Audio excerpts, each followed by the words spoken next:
Um, okay. Okay, so hi everyone. My name is Ayse. I'm a graduate student in the Tabori lab, and as Lucy mentioned in our intro, our international consortium has grown to include many patients, families, collaborators all over the world, and using the data that we've collected with your help over the years, we can now understand more about what CMRD is and to help patients all around the world. And these are some of our findings. So today I'm going to be talking to you a little bit. I'm going to be talking to you about CMMRD. So those are the patients that have inherited biallelic mutations in mismatch repair, meaning that they've inherited 2 copies of mutations in mismatch repair. These patients do not have functional mismatch repair, so that they're at risk of developing different cancers. These are the 4 genes that lead to CMMRD, and they're listed here. And although these are the 3 main cancer types, around a year or 2 ago, we showed that the spectrum of tumors is greater than what we had previously thought. So with your help and with over 200 patients with CMMRD, we're able to get some more insights on this syndrome, which is helping us with the treatment and management of patients. So despite what we know about CMMRD, there are still some unanswered questions that we want to answer. So for example, what is the contribution of family history in CMMRD? What are the important clinical manifestations? We often see CMMRD patients are initially thought to have a different syndrome called neurofibromatosis 1 based on some of the skin manifestations. And you can see an example of how similar they look. So this is an adult NF1 patient, and this is a CMMRD patient. And you can see how similar the skin features look between the 2. So we wanted to see how similar or how different the 2 syndromes are. And remember, I mentioned the 4 genes in the previous slide. Some of the other questions we're interested in is there a difference in how patients present depending on what gene is impacted? This is called genotype phenotype. And lastly, what else can we learn about these cancers? So these are our methods. I'm not going to go into too much detail here, but the main thing that I really want to emphasize is that we have 201 patients that are confirmed CMMRD using established diagnostic criteria. We have tons of data on these patients, and notice the striking number of tumors that we have from these 201 patients in the study. So as expected in an autosomal recessive syndrome, consanguinity is also high in CMMRD. Interestingly, though, we found that most of our CMMRD patients are in countries where consanguinity is not common. Here we labeled it as low. This next figure basically highlights the same point, but using sort of a more biological way. It uses the germline mutation of the patient in our study, which is called germline zygosity here. But the main question of these 2 is, why do we have so many CMMRD patients that live in countries where consanguinity is not common? So we looked a little bit deeper into this, and we found that it isn't always necessarily consanguinity between family. It can happen in small minorities or communities that are isolated. For example, Newfoundland, Canada. It's important that we look in these specific communities because it can be enriched for autosomal recessive syndromes like CMMRD. And we think that these findings are important because it allows doctors in these low prevalence countries to think about CMMRD when they might previously not have. In earlier reports of small number of patients suggested that CMMRD patients do not have a family history of cancer. And when I looked a little bit deeper into this, we found that a majority of CMMRD patients actually do have a family history of cancer.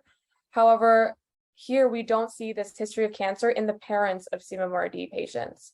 Learning this, we believe it's important to go deeper into the family history, which can help us determine if extended family members have developed cancer or if they might be at risk of developing cancer, which in that case, we would want to implement surveillance early on. And oftentimes we see that CMMRD patients are initially misdiagnosed as NF1. So we wanted to look at how prevalent these overlapping skin manifestations were. Using these overlapping skin features, we found that almost 1/3 of CMMRD patients fulfill the diagnostic criteria of NF1 in the absence of germline testing.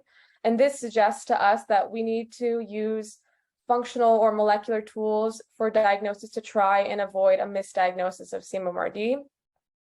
Looking at these blue arrows over here, previous publications suggested that CMMRD patients have intellectual disability or autoimmune symptoms, so we wanted to investigate that in a larger cohort. And we're happy to report that although it may happen in some patients, it's not as frequent as we previously thought. So now that we have insights on CMMRD patients, we want to move on to their tumors. Remember, we have 339 tumors, which you can see right here. First, we see that this cohort has the three main cancer types, which I showed you earlier, most common being the central nervous system cancers and gastrointestinal cancers. We also have this fourth group called other, where we can see a variety of other cancer types that we wouldn't have expected, such as prostate cancer in older ages. And even in the cancer types that are known, like hematological cancers, we can see such diversity in the subtypes that we never thought we would see these in CMMRD. And this tells us that really anything can happen in CMMRD, and it just justifies the importance of the surveillance protocol.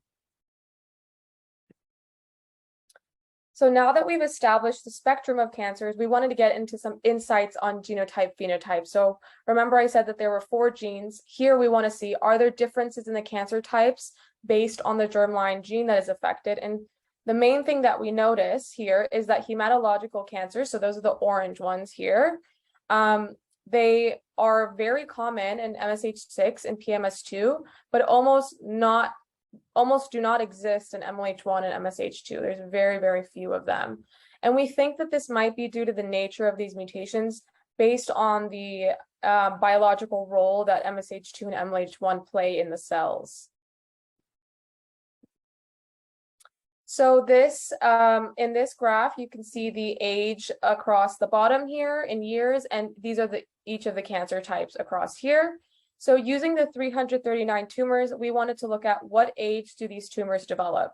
And you can see that there's a difference in the age of diagnosis for each cancer type. This helps us know which cancers to look for at specific ages and to better optimize surveillance protocols in the future.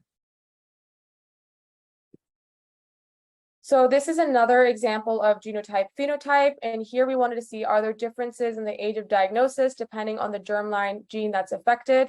On the bottom is the germline gene, and you can also see that here it's based on the color, and across here is the age, and it starts at 0 over here. And we did this for our 2 main cancer types. So this is all central nervous system cancers, and the second graph is gastrointestinal cancers.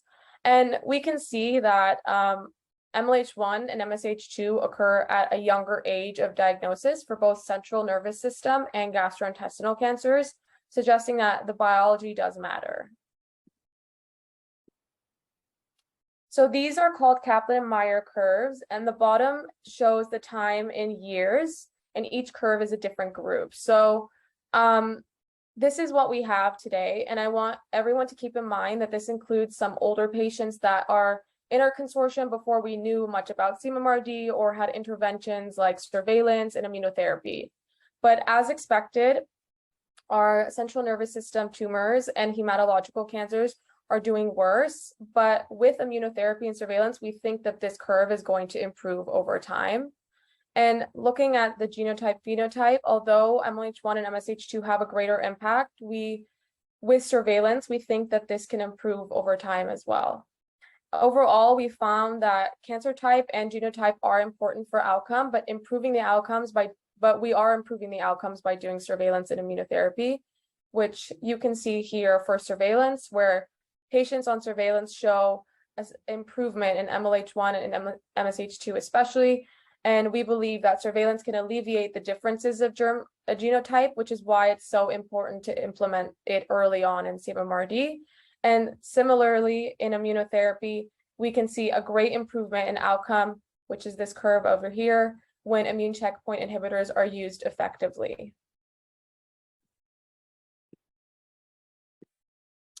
So our take-home messages are that only with a large data set and the help of all of our patients and families and collaborators, were we able to talk to you today about some of our insights on CMMRD. Large data sets like this can help better inform standards on diagnosis, frequency of surveillance, treatment, etc.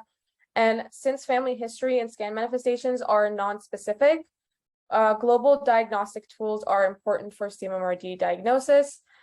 Age of tumor onset and genotype phenotype may affect future surveillance protocols, and ongoing surveillance and immunotherapy changes outcomes and may change the landscape of CMMRD.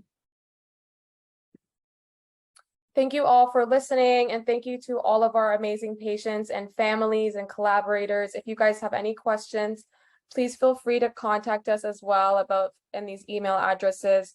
Thanks again, and I'm happy to answer any questions. Thanks, Ayse. There was just one question, and I think you'll be able to answer it pretty easily. The question was, can CMMRD also be caused by biallelic EpCAM mutations? So that is a great question. EpCAM is interesting because right now we only see it affecting certain tissues, specifically the gastrointestinal tissues, just based on where it is in our DNA. It can cause CMMRD, but it's a little bit more complicated in how it happens. We believe it's through a process called methylation. So it can cause it, but it's a little bit different, I would say. Yeah.